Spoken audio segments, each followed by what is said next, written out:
যদি চাইতাম যে কোনো কিছু প্রিন্ট করব বা ফর লুপ টর লুপ বা কোনো ভেরিয়েবল ডিক্লেয়ার করব, সব আমরা হচ্ছে এই মেইন মেথডে হচ্ছে আমরা করতাম। আর যেমন আমরা সি প্রোগ্রামিং এর ক্ষেত্রে আইএনটি মেইন এর নিচে আমরা ফাংশন লিখতে পারতাম। এটার ক্ষেত্রেও আমাদের হচ্ছে এই মেইন ফাংশনের নিচে আমরা চাইলে ফাংশন লিখতে ল্যাবে দেখছি অলরেডি। জাকারিয়া কি বলে? আচ্ছা, সমস্যা নেই। যেটা হচ্ছে আমরা অলরেডি ল্যাব ক্লাসে দেখছি যে কিভাবে এই মেইন মেথডের নিচে আমরা মেথড লিখতে পারি। আজকে আবার দেখব যে কিভাবে আমরা মেইন মেথডের নিচে মেথড লিখতে পারি। যে প্রথমেই হচ্ছে আমাদের সেম টাইপের মেথডের রিটার্ন টাইপ দিতে হবে। ভয়েড, ইন্ট, ডাবল, স্ট্রিং কোন টাইপে আমরা রিটার্ন করাতে চাচ্ছি। এরপর হচ্ছে আমাদের মেথডের নাম দিতে হবে। যেকোনো নাম হতে পারে, এ, বি, সি, আন্ডারস্কোর যেকোনো কিছু নাম হতে পারে এই জায়গায়। তো এরপর হচ্ছে মেথডের প্যারামিটার থাকবে। যে প্যারামিটারটা কি হবে, ধরেন আমি দিলাম ইন্ট এ কমা ইন্ট বি, ঠিক আছে? সে করবে কি, এই দুইটা সংখ্যাকে হয়তো যোগ করে দিবে, ইন্ট সাম ইকুয়াল টু হচ্ছে এ প্লাস বি, এবং জাস্ট প্রিন্ট করে দেখাইলো system dot out dot print ln sum. মাঝখানে কারো কোনো কোশ্চেন থাকলে করে ফেলতে পারবেন, যে কারো যদি কোনো কোশ্চেন থাকে কোড করা অবস্থা। তো সো সামের আগে আপনি চাইলে স্ট্রিং লাগা অ্যাড করতে পারেন, যে সাম ইজ এত, এরপর দিলেন হুইচ ইজ গ্রেট, ঠিক আছে? জাস্ট সিম্পল আমরা সেমিকোলন দিয়ে শেষ করলাম। সো এই মেথডটাকে যদি আমরা মেইন মেথডে, যেমন আমরা সি প্রোগ্রামিং এর ক্ষেত্রেও দেখছি, আমরা যদি মেইন ফাংশনের বাইরে কোনো ফাংশন তৈরি করতাম, আমরা কিন্তু চাইলে মেইন ফাংশনে সেটাকে কল করতে পারতাম। সো আমরাও চাইলে এটাকে কল করতে পারবো, বাট এখন যদি আমরা সরাসরি কল করি আমাদের ইরর দিবে। কেননা হচ্ছে দেখাচ্ছি, আমি দিলাম 5,6, কারণ আমাদের মেইন মেথড হচ্ছে স্ট্যাটিক, বাট এই মেথডটা কিন্তু স্ট্যাটিক না, ঠিক আছে? সো আমাদের এই মেথডটাকেও স্ট্যাটিক আকারে লিখতে হবে, তবে হচ্ছে কোনো এরর দিব না। যেটা আমরা দেখছি অলরেডি যে মেইন মেথডের নিচে আমরা কিভাবে মেথড লিখতে পারি, দুইটা সংখ্যা যোগ করতে পারি, দেখছি আমরা। সো এরপর যদি আমরা একটু ক্লাস আর অবজেক্টে যাই, যে ক্লাস আর অবজেক্ট কিভাবে দেখছিলাম আমরা, একটু সরায় ফেললাম। যে নতুন যদি আমরা ক্লাস ওপেন করতে চাইতাম, এই ঠিক ডট জাভা আমাদের মেইন যে জাভা ফাইলটা ছিল তার ঠিক ওপরেই আমাদের হচ্ছে প্যাকেজ নেম। সো প্যাকেজ নেমে যখন আমরা কারো কারো প্যাকেজ নেম হচ্ছে com.mycompany.maven প্রজেক্ট, কারো কারো দেখবেন আবার com.something, এগুলি থাকবে না, নর্মাল একটা নাম থাকবে। সো নেটবিনস এর ভার্সন অনুযায়ী সেটা চেঞ্জ হতে পারে, সেটা কোনো প্রবলেম নেই। জাস্ট দেখবেন যে আপনার মেইন যে জাভা ফাইলটা আছে তার ঠিক ওপরে যেই প্যাকেজটা আছে, যেমন এই জায়গায় এই যে এক্সপ্যান্ড করা যায়, তার ঠিক ওপরে যেই প্যাকেজটা আছে এটাতে রাইট ক্লিক করে নিউ থেকে জাভা ক্লাসে আমরা ক্লিক করলেই হবে। তো জাভা ক্লাস হিসেবে ধরেন আমি একটা ক্লাস নিতে চাচ্ছি, অ্যাক্টর নামে একটা ক্লাস নিতে চাচ্ছি, যে অ্যাক্টর, আমি একটু জুম ইন করে দিলাম। অ্যাক্টর নামে আমি একটা ক্লাস নিলাম। আমরা জানি একটা ক্লাসে কিছু ফিল্ডস থাকতে পারে, কিছু কনস্ট্রাক্টর থাকতে পারে, কিছু মেথডস থাকতে পারে। তো সেই ব্যাপারগুলো যদি আমরা একটু রিভিউ করি, যে অ্যাক্টর ক্লাসে আমাদের ধরেন একটা নেম আছে আর এজ আছে। সো আমি দিলাম ধরেন স্ট্রিং নেম, আর একটা দিলাম ধরেন ইন্টিজার এজ। একটা কনস্ট্রাক্টর রাখলাম আমরা, যেহেতু আমরা জানি ক্লাসে ফিল্ডস থাকতে পারে, দুইটা ফিল্ডস আছে এখানে, নেম আর এজ। এখন একটা কনস্ট্রাক্টর অ্যাড করি আমরা। আর কনস্ট্রাক্টর রুলস হচ্ছে যার নাম ক্লাসের নামের সাথে হুবহু ম্যাচ করতে হবে, যার এক বা একাধিক প্যারামিটার থাকতে পারে, বাট যার কোনো রিটার্ন টাইপ থাকবে না। যেমন এই অ্যাক্টরের বানান, এর বানানের স্পেলিং এর সাথে হুবহু ম্যাচ করতে হবে, একদম আপার কেস লোয়ার কেস সব সহ, ঠিক আছে? এবং যার কোনো রিটার্ন টাইপ থাকতে পারবে না। সো সেম আমরা কনস্ট্রাক্টরের যে ক্রাইটেরিয়া ছিল সেটা মেনটেন করছি, এবং কনস্ট্রাক্টর দিয়ে কি করতাম, ইনিশিয়ালাইজ করতাম। আমরা যদি সেটাও একটু দেখি যে কি করতাম, string name comma integer age, আমরা দিস দিয়ে ইনিশিয়ালাইজ করতাম, this dot name equal to name, this dot age equal to age. Okay, কি করতাম, যে অ্যাক্টর ক্লাসের ফিল্ডস আছে দুইটা, ফিল্ডস দুইটাকে আমি ইনিশিয়ালাইজ করলাম হচ্ছে দুইটা একটা কনস্ট্রাক্টরের মাধ্যমে। দেন আরেকটা আমি মেথড রাখলাম, যেটার নাম দিলাম আমি ভয়েড ইনক্রিজ এজ নামের মেথড। করব কি, এই মেথডের ভিতরে আমি একটা প্যারামিটার পাস করব ইন্টিজার এ নামে। করব কি যে আমার যে এজটা আছে, মানে অ্যাক্টর ক্লাসের যে এজটা আছে তার ভ্যালু প্রত্যেকবার এ পরিমাণ করে বাড়ায় দিবে। আমি যদি লিখি এটাকে age equal to age plus A, kind of যে sum equal to sum plus A, কয়েকটা সংখ্যা যদি আমরা যোগ করতে চাইতাম সেক্ষেত্রে আমরা যেভাবে করতাম সেটা সেরকমই, যে আমাদের এজ আছে, এজের সাথে এই ভ্যালুটাকে জাস্ট যোগ করে এজের মধ্যেই আবার রাখবে। সো ওভারঅল আমাদের এই অ্যাক্টর ক্লাসে টোটাল 2টা ফিল্ড আছে, একটা কনস্ট্রাক্টর আছে, আর একটা মেথড আছে যার নাম হচ্ছে ইনক্রিজ এজ। এবং সে করছে কি, তার ভিতরে একটা প্যারামিটার পাস করা হয়েছে, এই প্যারামিটারটা জাস্ট এজের ভিতরে রেখে আগেরটার সাথে যোগ করে দিচ্ছে, যে এজের মধ্যে যদি আগে 10 থাকতো 10 যোগ এ, এর ভ্যালু যত হবে সেটা আবার এই এজের মধ্যেই রাখবে। তো আমরা মেইন মেথডে ফিরে যাই। মেইন মেথডে ফিরে গিয়ে আমরা আমাদের অ্যাক্টর ক্লাসের একটা অবজেক্ট তৈরি করলাম, actor A equal to new actor. ঠিক আছে? আচ্ছা, আমার এই অ্যাক্টর ক্লাসে যে একটা ইরর দিচ্ছে, কারণ হচ্ছে আমাদের এই কনস্ট্রাক্টরের 2টা প্যারামিটার ছিল, বাট এখানে কিন্তু আমরা কোনো কিছু এখনো পাস করি নাই। সো ইরর দেওয়াটাই স্বাভাবিক, আমরা যখন পাস করব ইররটা আর দিবে না। তো আমরা পাস করে দেখি। প্রথমটা ছিল হচ্ছে আমাদের সরি স্ট্রিং টাইপের, এরপরটা ছিল হচ্ছে আমাদের ইন টাইপের। সো প্রথমটা যদি আমি একটু দেই, প্রথমটার নাম দিলাম ধরেন হচ্ছে রহিম, আর এজ দিলাম হয়তো 45। রহিমের এজটাকে একটু প্রিন্ট করে দেখি। সিস্টেম ডট, কেউ কোনো কোশ্চেন করবেন? না। আচ্ছা, system dot out dot print LN, আমরা দিলাম এ ডট, হয়তো প্রিন্ট করি এজটা আগে। এজ প্রথমে প্রিন্ট হবে 45, এরপর করলাম কি এ ডট ইনক্রিজ এজ 5 দিলাম, মানে 45 এর সাথে 5 যোগ হয়ে 50 হবে। তো আমরা এটাকে একবার বাড়ানোর আগে একবার প্রিন্ট করলাম, বাড়ানোর পরে একবার প্রিন্ট করলাম যে ঠিক মতো কাজ করতেছে কিনা। আমরা একবার রান করে দেখি।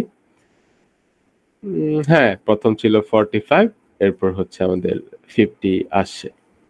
তো এখন আমরা চাচ্ছি কি যে আমাদের এই যে ক্লাস ছিল, ক্লাসের মধ্যে আমরা তার যে কনস্ট্রাক্টরকে ওভারলোড করতে চাচ্ছি।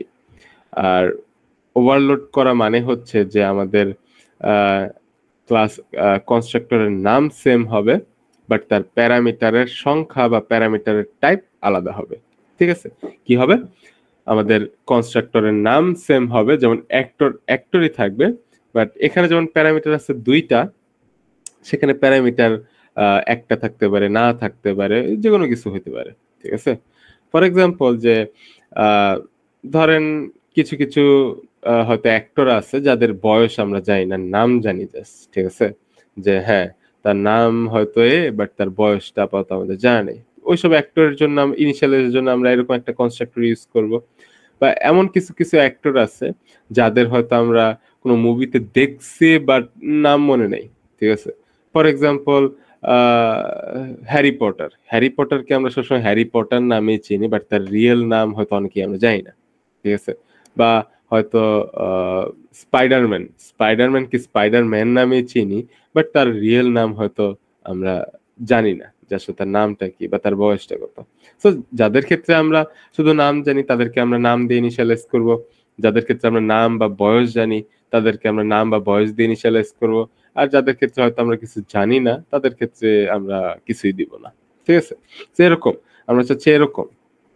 সো করতে হবে কি, কনস্ট্রাক্টর কনস্ট্রাক্টরকে ওভারলোড করব। আর কনস্ট্রাক্টর ওভারলোড করার মানে হচ্ছে কনস্ট্রাক্টর নাম সেম হবে, বাট তার প্যারামিটার টাইপ আলাদা হবে। ঠিক আছে? সো আমি যদি এটাকে একটু কন্ট্রোল সি দিয়ে কপি করে এই জায়গায় পেস্ট করি, ধরেন এই জায়গায় ইনিশিয়ালাইজ করলাম না। আচ্ছা, আমার একটা ইরর দিচ্ছে, দেখতেছেন কি সবাই? দেখেন আমার কিন্তু নাম সেম আছে, তাও কেন ইরর দিচ্ছে? আমরা থিওরি ক্লাসে দেখছিলাম কনস্ট্রাক্টর ওভারলোডিং। কারো কি মনে আছে কেন এরর দিচ্ছে?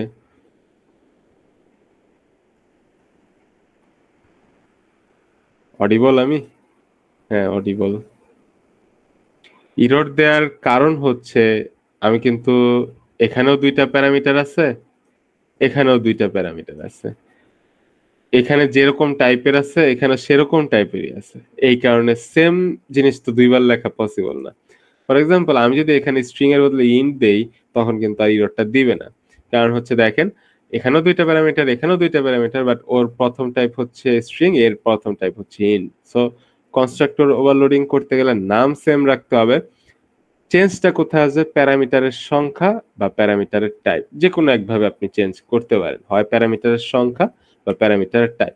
সো আমরা এই জায়গায় ধরেন এজটাকে বাদ দিয়ে দিলাম, আমরা শুধু নেমটাকে রাখলাম, জাস্ট রাখলাম হচ্ছে স্ট্রিং নেম। সো যদি আমি কনস্ট্রাক্টর শুধুমাত্র নাম পাস করি সেক্ষেত্রে হবে কি, আচ্ছা সেক্ষেত্রে হবে কি যে আমার নামের জায়গায় নাম বসবে, বাট এজের জায়গায় আমি কিছুই আপাতত বসাতে চাইতেছি না, নাল থাকুক একদম, ঠিক আছে। তো আমি লিখলাম this dot name equal to name, ঠিক আছে। দুইটা কনস্ট্রাক্টর হলো। আমি আরেকটা কনস্ট্রাক্টর চাচ্ছি যে কেউ যদি কোনো কিছু পাসই না করে সেক্ষেত্রে কি হবে। তো আমি দিলাম কেউ যদি একদম ফাঁকা থাকে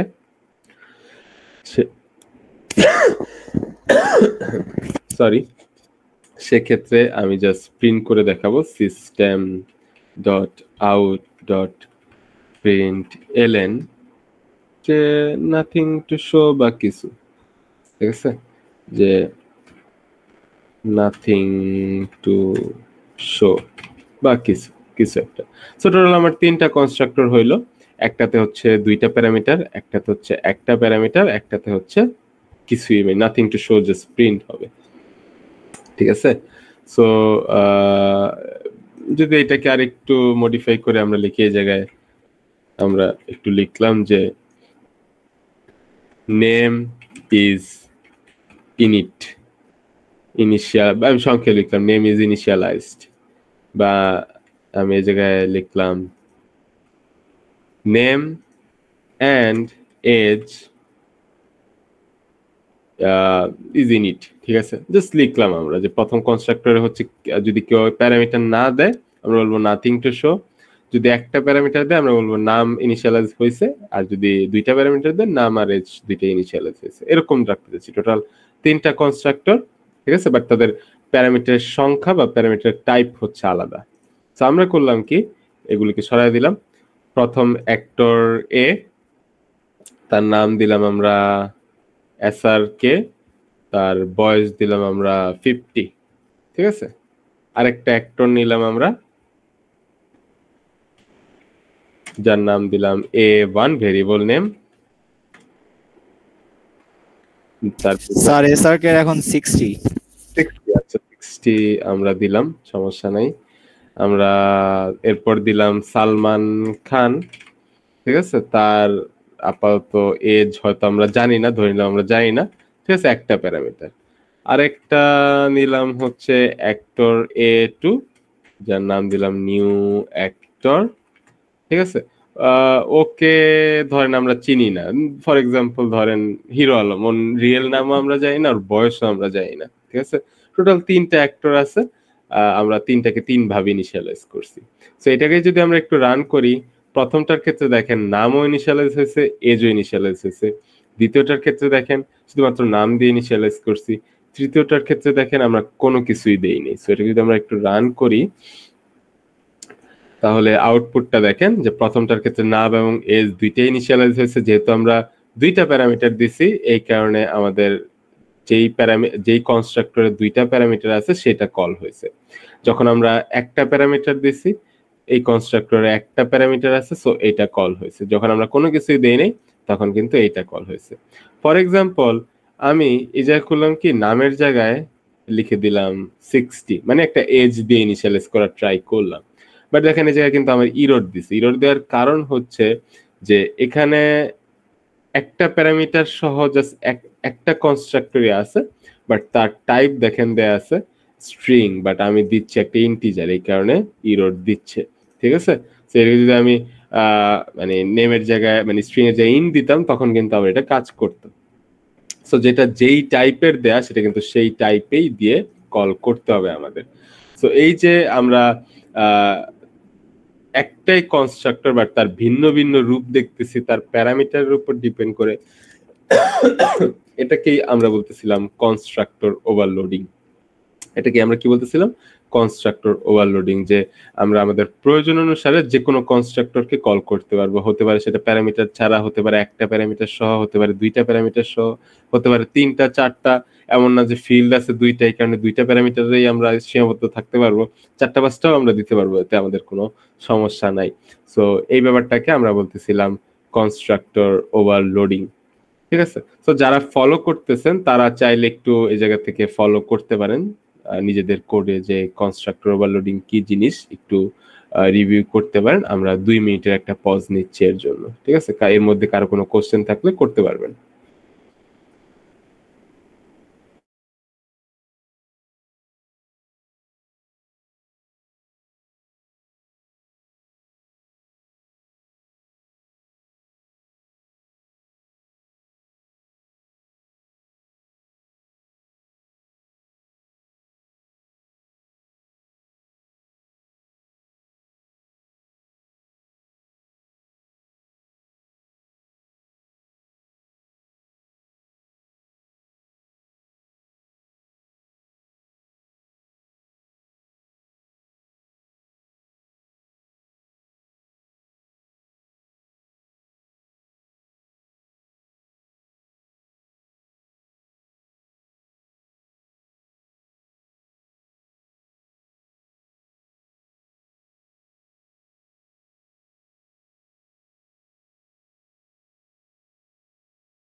আচ্ছা, আমরা একটু ফিরে আসলাম।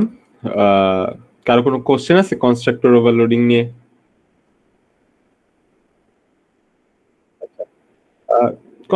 জাস্ট ব্যাপারটা কি, আমাদের নাম সেম থাকবে, কনস্ট্রাক্টর নাম সেম থাকবে, বাট আমাদের প্যারামিটারের টাইপ আর প্যারামিটারের সংখ্যাটা জাস্ট হচ্ছে চেঞ্জ হবে। এটাকে আমরা বলতেছিলাম কনস্ট্রাক্টর ওভারলোডিং।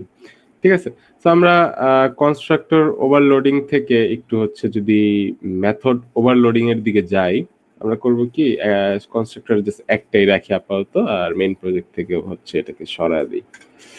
ওকে, সো এখন আমরা করলাম কি যে আমরা ইনক্রিজ এজ এই মেথডটাকে ওভারলোড করতে যাচ্ছি। আর কোনো কিছু ওভারলোড করা মানে বোঝায় যে মেথডের রিটার্ন টাইপ সেম থাকবে। যেমন কনস্ট্রাক্টরের ক্ষেত্রে দেখছি যেহেতু রিটার্ন টাইপ নাই, সো এটা তো আমাদের ব্যাপারেই আসবে না, জাস্ট নাম সেম থাকবে, প্যারামিটার আলাদা হবে। সো এটার ক্ষেত্রেও নাম সেম থাকবে, রিটার্ন টাইপ আমাদের সেম থাকবে, বাট প্যারামিটারের সংখ্যা বা প্যারামিটারের টাইপ আলাদা হবে। ঠিক আছে, ফর এক্সাম্পল দেখা যাচ্ছে হয়তো এখানে একটা মেথড আছে ভয়েড ইনক্রিজ এজ ইন্টিজার এ, একটা প্যারামিটার দেয়া আছে। ঠিক আছে, সো আমরা করলাম কি এই মেথডটার রিটার্ন টাইপ আর নেম সেম রেখে এটার টাইপটাকে ধরেন একবার চেঞ্জ করলাম, যে স্ট্রিং এ, একবার দিলাম স্ট্রিং এ। এখন ইন্টিজারের সাথে তো স্ট্রিং যোগ করা যায় না, সো এই জায়গায় একটা ইরর দিচ্ছে, আমরা এটাকে সরাই দিলাম। তো এই জায়গায় ধরেন আমরা একটা প্রিন্ট দিলাম, কেউ যদি স্ট্রিং টাইপের পাস করে আমরা বলবো যে নট পসিবল, আমরা বলবো নট পসিবল। ঠিক আছে, এবার ধরেন এই মেথডটাকে আবার আমরা কপি করলাম, তার রিটার্ন টাইপ সেম, তার নাম সেম, বাট প্যারামিটার কিন্তু আলাদা। এবার ধরেন দুইটা প্যারামিটার পাস করলাম, কেউ যদি দুইটা প্যারামিটার পাস করে আমরা করব কি দুইটাকেই যোগ করব। ঠিক আছে, আর কেউ যদি কোনো প্যারামিটারই পাস না করে আমরা বয়স 1 করে বাড়াবো। ভয়েড মানে আগের মতোই, তার রিটার্ন টাইপ সেম, নাম সেম, বাট প্যারামিটারের সংখ্যা আলাদা। প্রথমটা একটা প্যারামিটার ছিল ইন্টিজার টাইপ, দ্বিতীয়টা একটা প্যারামিটার বাট স্ট্রিং টাইপ, তৃতীয়টা দুইটা প্যারামিটার, দুইটাই ইন্টিজার টাইপ, ঠিক আছে। চতুর্থটায় হয়তো আমরা কিছুই রাখলাম না, আমরা জাস্ট আগের বয়সের সাথে এক যোগ করে দিলাম, ঠিক আছে। যেমন আমরা কনস্ট্রাক্টর ওভারলোডিং এর ক্ষেত্রে করছিলাম কি, কনস্ট্রাক্টর নাম সেম বাট প্যারামিটারের টাইপ বা সংখ্যা আলাদা, প্যারামিটারের সংখ্যা আলাদা। এটার ক্ষেত্রেও সেম। আমাদের দেখেন, আমাদের একই ক্লাসের এই অ্যাক্টর ক্লাসের ভিতরেই আমাদের ইনক্রিজ এজ নামে 4টা মেথড আছে। প্রথমটার ভিতরে প্যারামিটার একটা, যদি প্যারামিটার একটা দিয়ে করতেছে কি, যে বয়সের সাথে সেটাকে যোগ করে দিচ্ছি। আর যদি প্যারামিটার দিয়ে একটা স্ট্রিং টাইপের, আমরা বলবো যে নট পসিবল, আমাদের পক্ষে যোগ করা পসিবল না। আমরা যদি একটা ইন্টিজার একটা আরেকটা ইন্টিজার যে, দ্যাট মিন্স দুইটা ইন্টিজার যে, দুইটাকে যোগ করে এজের ভিতর রাখবো। আর যদি আমরা কোনো কিছুই না দেই, এজটাকে এক করে বাড়াবো। সো এবার আমরা গেলাম, এবার গিয়ে আমরা লিখলাম এ ডট, দেখেন এ ডট দেওয়ার পর 4টা মেথডই কিন্তু এই জায়গায় আছে আমাদের, প্যারামিটার ছাড়া। একটা প্যারামিটার স্ট্রিং টাইপ, একটা প্যারামিটার ইন্টিজার টাইপ, দুইটা প্যারামিটার, একটা ইন্টিজার টাইপ, একটা আরেকটাও ইন্টিজার টাইপ। সো আমরা করলাম কি, প্রথম প্যারামিটার ছাড়া যেটা, সেটাকে কল করলাম। দেখেন সেটাকে কল করলে আমার কোন মেথডটা, এই মেথডটা কল হবে, ঠিক আছে। নাম কিন্তু সেম, 4টা ইনক্রিজেস, বাট তার প্যারামিটার টাইপ, প্যারামিটার সংখ্যা কিন্তু আলাদা, ঠিক আছে। সো যদি এটাকে কল করে আমাদের বয়স জাস্ট এক করে বাড়বে। আমরা নিচে জাস্ট বয়সটাকে যদি একটু প্রিন্ট করি, system dot out dot print LN, আমরা দিলাম এ ডট এজ। সো এটা রান করলে আমাদের বয়স বাড়বে মাত্র হচ্ছে এক। এই যে আমাদের আউটপুটে 61, 60 ছিল 61 হয়েছে। এবার আমরা ভিতরে প্যারামিটার হিসেবে পাস করলাম 10কে। এবার যদি রান করি, আমাদের 60 থেকে হয়ে যাবে 70, কারণ আমাদের এখানে কি ছিল, যে একটা ইন্টিজার দিলে জাস্ট এটা যোগ হয়ে যাবে, দুইটা ইন্টিজার দিল দুইটাই যোগ হয়ে যাবে। সো আমরা দুইটা দিয়ে দেখি, 10 দিলাম আর একটা 20 দিলাম। সো 10 যোগ 20 হয় 30, 30 যোগ 60 হয়, ইনিশিয়াল এজ ছিল 60, 60 এর সাথে 30 যোগ করলে সেটা হয় হচ্ছে 90, অনেক এজ। আবার যদি আমরা একটা স্ট্রিং টাইপের দিই, ধরেন 32 স্ট্রিং টাইপের দিলাম, সেক্ষেত্রে কিন্তু যাই বলবে যে নট পসিবল, আগের বয়সটাই আছে, ঠিক আছে। সো আমরা আমাদের প্রয়োজন অনুসারে ইউজাররা যেই ধরনের ইনপুট দেয় তার উপর ডিপেন্ড করে আসলে আমরা এই মেথডগুলি কল করতে চাচ্ছি। এখন কোশ্চেন আসতে পারে যে স্যার এই মেথডটা আমরা বা এই মেথডের আসলে ইউসেজটা কোথায় হয়। বিভিন্ন সিস্টেমে দেখবেন কোথাও কোথাও আপনি চাইলে ইউজার নেম দিয়ে লগ ইন করতে পারেন, কোথাও কোথাও ফোন নাম্বার দিয়ে লগ ইন করতে পারেন, কোথাও কোথাও মানে একই জায়গায় আপনি আবার মেইল দিয়েও লগ ইন করতে পারেন। সো আপনার তখন মেথড ওভারলোডিংটা ইউজ করা হয়। কেউ যদি ধরেন একটা স্ট্রিং পাস করে, সেক্ষেত্রে এক ধরনের হবে, কেউ যদি ডাবল ফোন নাম্বার পাস করে সেক্ষেত্রে আরেক ধরনের হবে। সো সবকিছুর উপর ডিপেন্ড করে আপনাকে লগ ইন করা হবে। আপনি কি মেইল দিতেছেন, ফোন নাম্বার দিতেছেন, না কি দিতেছেন আসলে, তার উপর ডিপেন্ড করে হচ্ছে মেথড ওভারলোডিংটা এরকম ভাবে ইউজ করা হয়ে থাকে, ঠিক আছে। সো কনস্ট্রাক্টর ওভারলোডিং আর মেথড ওভারলোডিং প্রায় সেম জিনিস, জাস্ট পার্থক্যটা কি, কনস্ট্রাক্টর ওভারলোডিং এর রিটার্ন টাইপ থাকে না কোনো, মেথড ওভারলোডিং এ যে মেথড, যেহেতু আমাদের একটা রিটার্ন টাইপ আছে। বাট মেথড বা কনস্ট্রাক্টর আলাদা কিভাবে হয়, প্যারামিটারের সংখ্যা, প্যারামিটার কি টাইপের তার উপর ডিপেন্ড করে, ঠিক আছে। তো সবাই একটু দেখেন যে এই জায়গায় কনস্ট্রাক্টর ওভারলোডিং করা হয়েছে, একটু মনোযোগ দেন, 2টা মিনিট আমরা পজে গেলাম, একটু দেখেন কোনো কোশ্চেন আছে কিনা।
কারো কোনো কোশ্চেন মেথড ওভারলোডিং নিয়ে? কোশ্চেন থাকলে করতে পারেন। তো যদি না থাকে সেক্ষেত্রে আমরা সামনে আগাই। আপাতত যেহেতু আমরা কনস্ট্রাক্টর ওভারলোডিং করছি, মেথড ওভারলোডিং করছি, আমরা বাকি মেথডগুলিকে একটু সরায় দিলাম। ঠিক আছে, মেইন থেকেও হচ্ছে আমরা সেগুলিকে একটু রিমুভ করে দিলাম। ওকে, তো এখন আমাদের সিম্পল জাস্ট অ্যাক্টর ক্লাস আছে, যার দুইটা ফিল্ড আছে। একটা অ্যাক্টর নামে হচ্ছে আমার একটা কনস্ট্রাক্টর আছে, একটা মেথড আছে যেটা ইনক্রিজ এজ নামে। তো আমরা এখন সিঙ্গেল ইনহেরিটেন্স করতে চাচ্ছি। সিঙ্গেল ইনহেরিটেন্স আমরা করতে চাচ্ছি। সো আমরা জানি, আমরা থিওরি ক্লাসেও দেখছি যে সিঙ্গেল ইনহেরিটেন্স কিভাবে করে। তো জাস্ট এই প্যাকেজ থেকে রাইট ক্লিক করব, নিউতে যাব, জাভা ক্লাসে ক্লিক করে এখানে আমরা একটা চাইল্ড ক্লাস লিখতে চাচ্ছি। ফর এক্সাম্পল আমরা এর নাম দিলাম বড় অ্যাক্টর। ঠিক আছে, একটু ফেমাস অ্যাক্টর, বা বড় অ্যাক্টর বলতে একটু ফেমাস অ্যাক্টর আর কি। সো এটাকে ফিনিশ দিলাম আমরা। এখনো কিন্তু চাইল্ড ক্লাস হিসেবে হয়নি, কখন হবে? যখন আমরা এটাকে এক্সটেন্ডস করব। সো আমরা লিখলাম এক্সটেন্ডস অ্যাক্টর। ঠিক আছে, ইরর দিবে আমাদের। ইরর দেওয়ার কারণ হচ্ছে আমরা কিন্তু এই অ্যাক্টর ক্লাসের কনস্ট্রাক্টরকে ইনিশিয়ালাইজ করিনি। ঠিক আছে, যেহেতু অ্যাক্টর ক্লাসে আমাদের দুইটা, মানে অ্যাক্টর ক্লাসের কনস্ট্রাক্টর দুইটা ভ্যালু দিয়ে আমাদের ফিল্ডগুলিকে ইনিশিয়ালাইজ করতে হবে, এখানে কিন্তু সেটা আমরা করি না, এই কারণে আমাদের ইরর দিচ্ছে। তো আমরা সেটা করতেছি। আগে তার নিজের একটা ভ্যালু আমরা বা নিজের একটা ফিল্ড আমরা অ্যাড করে নিই।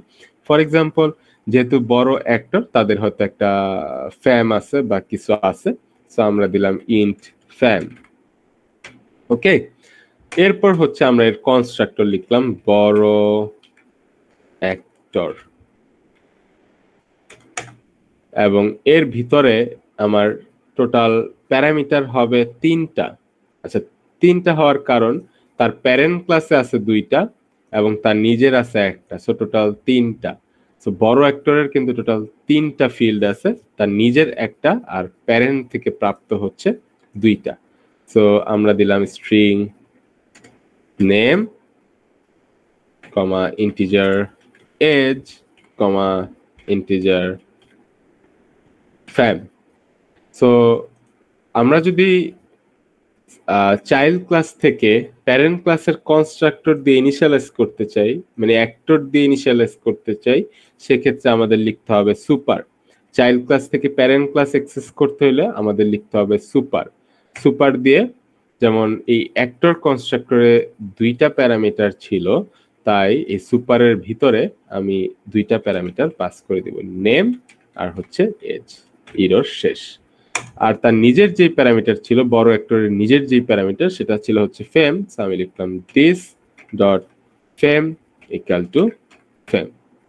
সো আমার টোটাল ইনিশিয়ালাইজেশন হয়ে গেল। সো আমরা যদি এখন মেইন প্রজেক্টে যাই, আমরা অ্যাক্টর ট্যাক্টর সব বাদ দিলাম, বড় অ্যাক্টর নিয়ে আসলাম। বড় actor b equal to new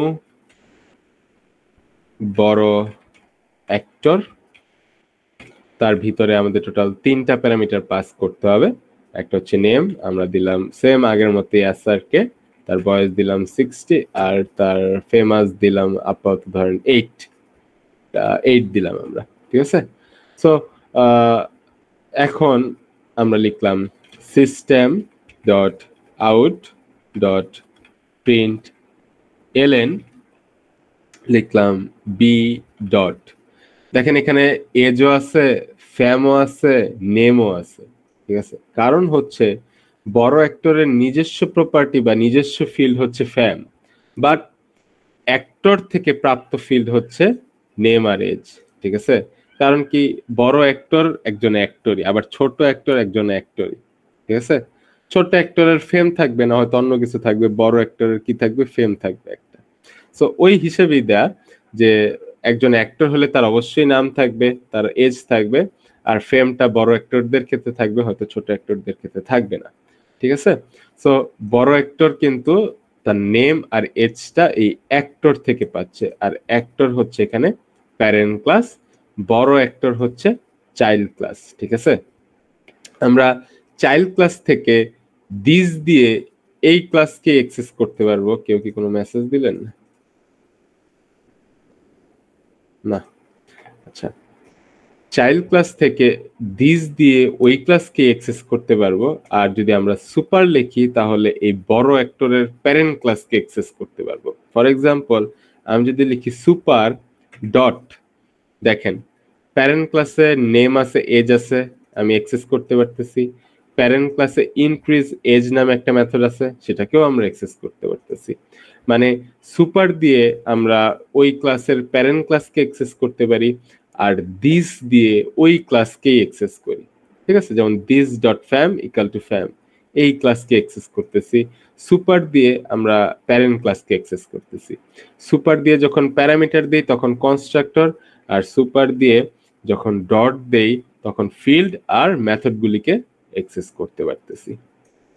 ঠিক আছে, তো এই হচ্ছে পার্থক্য সুপার আর দিসের মধ্যে। এক্সামে আসতে পারে থিওরি এক্সামের ক্ষেত্রে যে দিসটা কখন ইউজ করি বা সুপারটা কখন ইউজ করি, আমরা আসতে পারে এক্সামে।